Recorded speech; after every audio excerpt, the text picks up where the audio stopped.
Provincial Vlog. And for today's video po ay nandito tayo ngayon sa Deer Farm dito sa Ocampo Camarines Sur. Nung unang punta namin dito, ang unti pa ng mga yan. Ngayon ay ang dami-dami na nila.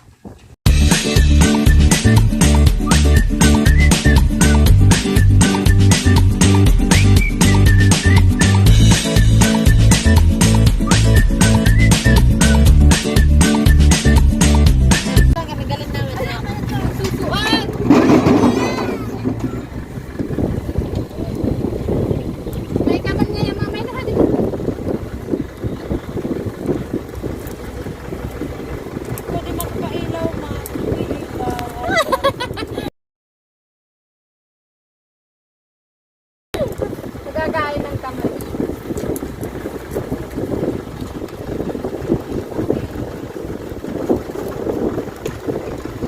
Nung unang punta po namin dito ay kakaunti pa lang sila. So ngayon po ay sobrang dami na nila. Tapos ang lalaki na.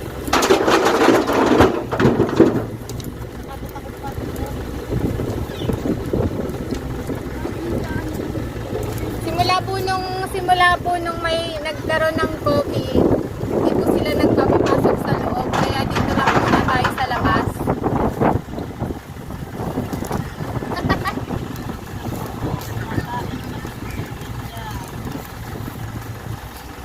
YouTuber naman.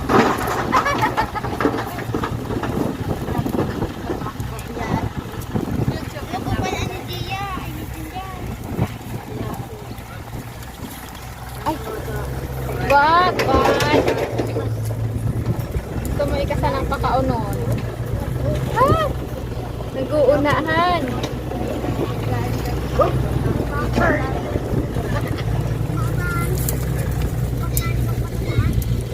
Pag naglilipat kang gusto yan, luway-luway sa tanong kung maribong sa nagdadaan. Uy! Ay! Oh! Tigwan!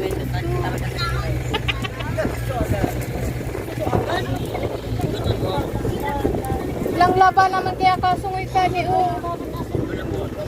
Robin pa yan na. Magamit natin.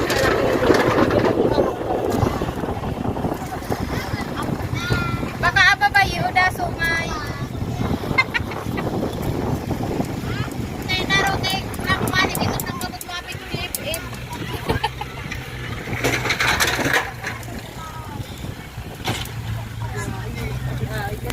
Yan tadi. Oh. Yeah.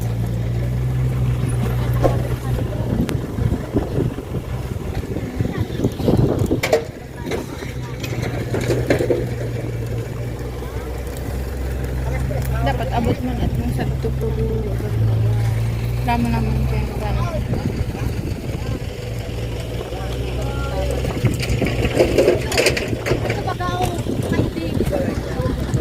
Rayo-rayo man yun, ikahaning bayad ako.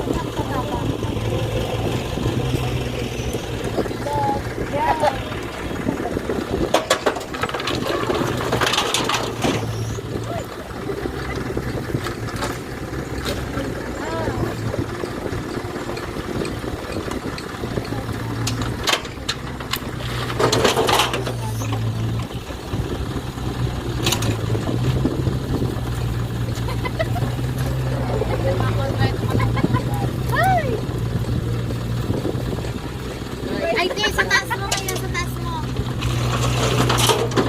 Sa taas mo kung magtaas. Yan. Tindog po. Yan mo. Ay, no. Dali, ba't ito ka?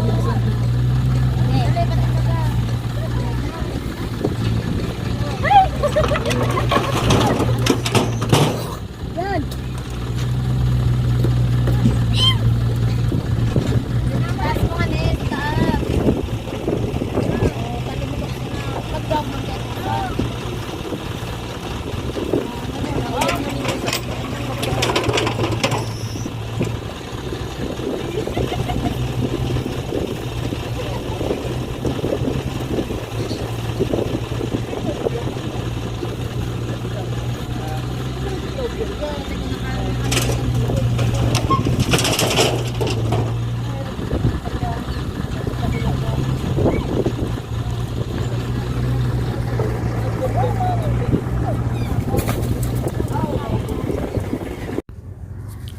Ocampo Deer Farm was established in 1996 by the local government of Camarines Sur for commercial purposes, venison market.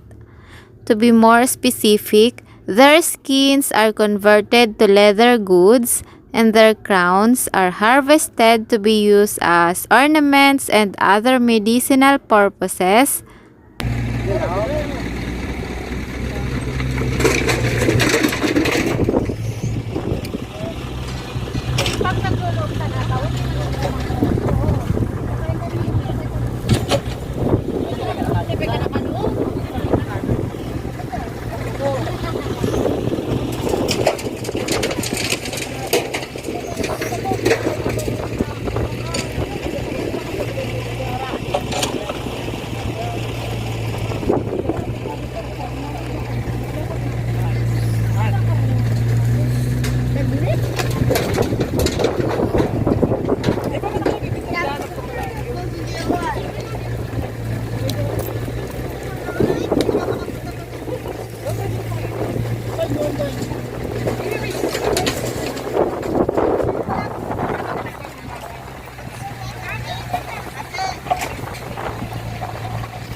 Deer Farm, a farm of different varieties of deers.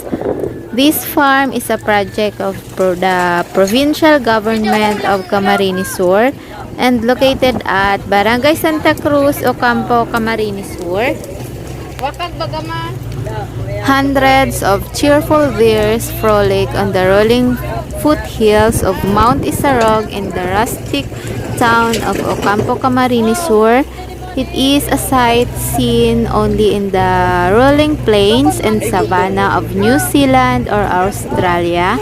Watching the deers run and prance in the wide grassland with the majestic Mount Isarog as a background gives you the sense of freedom and calm. The day the deers came. One early morning, sometime in 1996, the villagers in the town of Ocampo were roused by the arrival of 60 wide-eyed deers from Australia. It was the first time that the townsfolk have seen a deer crowned with splendid antlers. Similarly, it was also the first time that the deers have seen fox with brown skin. Their numbers have now multiplied by the hundreds. The villagers being hospitable and the deers being inherently friendly, it took no time for both to be fond of each other. The deers have grown to love their new home by the mountain where the grass is always green and the air always smell of new mown hay. Years later, the villagers got another huge surprise when the majestic man in the red suit with a long white beard, Santa Claus himself, arrived in Ocampo. The deers were just as surprised and glad to see their Santa again. Santa was so happy to see his deers again. He painted the whole town in red on that day. Santa thanked the townsfolk of Ocampo and promised never to part ways with his deers again. He decided to stay on the windy and green foothills of Mount Isarog to live happily ever after with his deers. It was an easy drive going to Deer Farm in Ocampo Camarines Sur, about 35.7 km from the city proper, Naga City. She makes me laugh.